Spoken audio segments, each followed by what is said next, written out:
Hey everybody, it's Thursday. It means it's time for your Thursday Thought.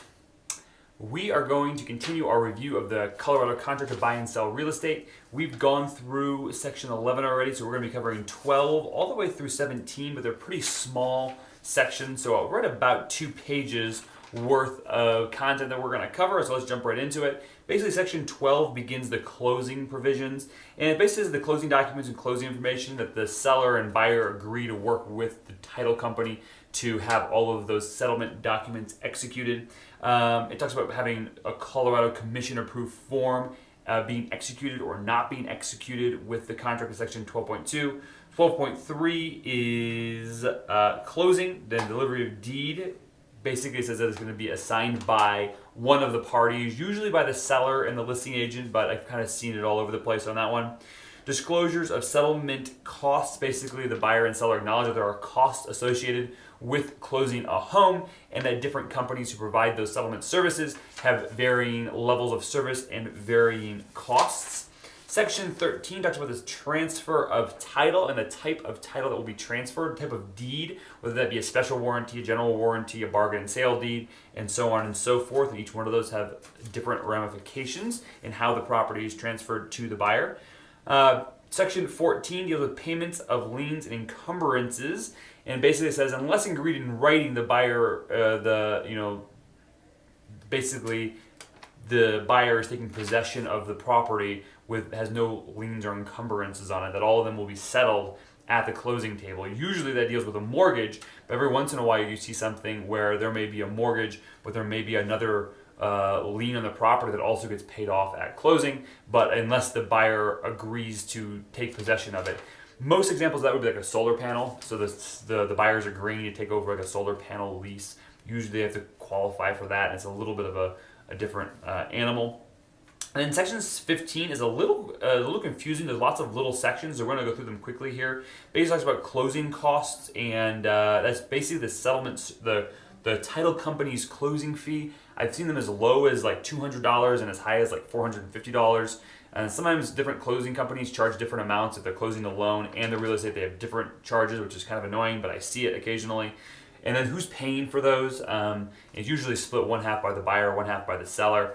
The status letter and record change fees is typically dealing with associations, and we have to get a status letter from most homeowners association, kind of sharing with everybody the status of the HOA, how many owners, how many renters, on a percentage scale, financials, the health, reserves, things along those lines for the HOA. Usually, those things can range anywhere from $100 to, I've seen them as high as $600 for those status record letters, and the seller usually pays for those, although not always. Section 15.4 is a local transfer tax. That's something that's imposed by the county or the municipality. The county.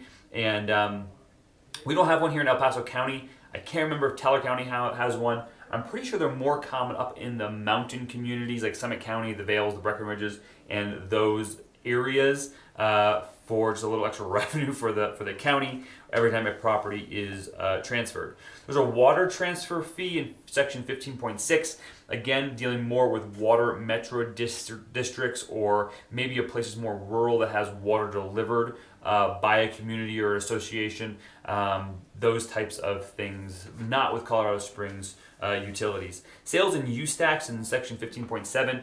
I don't know if I've ever faced this, but from my understanding, it is basically when a residential home is being used as some sort of business, most commonly a Airbnb or a VRBO, things along those lines. And then there might be a sales and use tax associated with that transfer. Going into section 15.8, it's FERPTA and Colorado withholdings. The next section kind of deals with a little bit with taxes. So section 15.81 is the FERPTA, and FERPTA is, I'm trying to remember exactly what the acronym stands for. I'm gonna see if it's in here. Basically, it's a foreign basically it's a foreign person who owns a property and sells it. If they're subject to any type of tax, the title company has to withhold or notify or I think it's and notify the IRS, withhold and notify the IRS that a foreign person has sold a property that may be subject to capital gains, so that those tax dollars won't leave the U.S.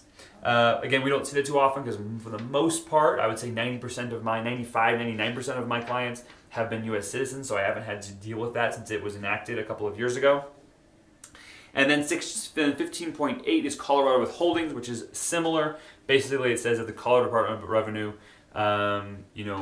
may withhold a little bit of your proceeds if they may be subject to capital gains. So now we are jumping into section 16, prorations and association assessments. And basically, first it talks about taxes and which standard we're going to utilize to prorate taxes, to talk about rents and any prorations due to any rents. Again, this is probably more for an income type property. Association assessments, how they're going to be assessed and prorated, if there are any special assessments that need to be paid, who's paying them, the buyer or the seller. And then 16.4 is any other prorations that we might have. We don't really utilize that. And then section 6.5 says that unless otherwise agreed in writing, all of these prorations are final. Section 17 deals with possession and basically says that the property will be delivered on the possession date at possession time. And then basically section 17 continues to say that if the seller fails to deliver possession, they'll be liable for X amount of dollars per day, usually $50 to $100, what I see normal, although I saw one recently that was $300 per day, which is a bit excessive, but honestly, as long as the sellers give the property over, it's kind of a mute number, so I don't really care about it too much.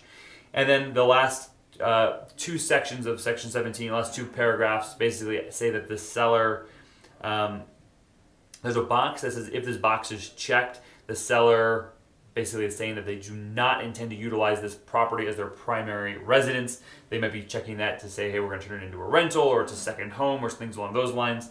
And then the last box is that if this box is checked, a post-occupancy closing agreement will be executed with the contract, meaning the seller will remain in the house for a time after closing, whether that be 3 days or 2 weeks, was all spelled out in that post-occupancy agreement, which is a separate document. So that was a lot to cover, but I hope that you found it valuable. It gives you a little more clarity on the contract, and we'll see you next week for next week's Thursday Thought. See ya.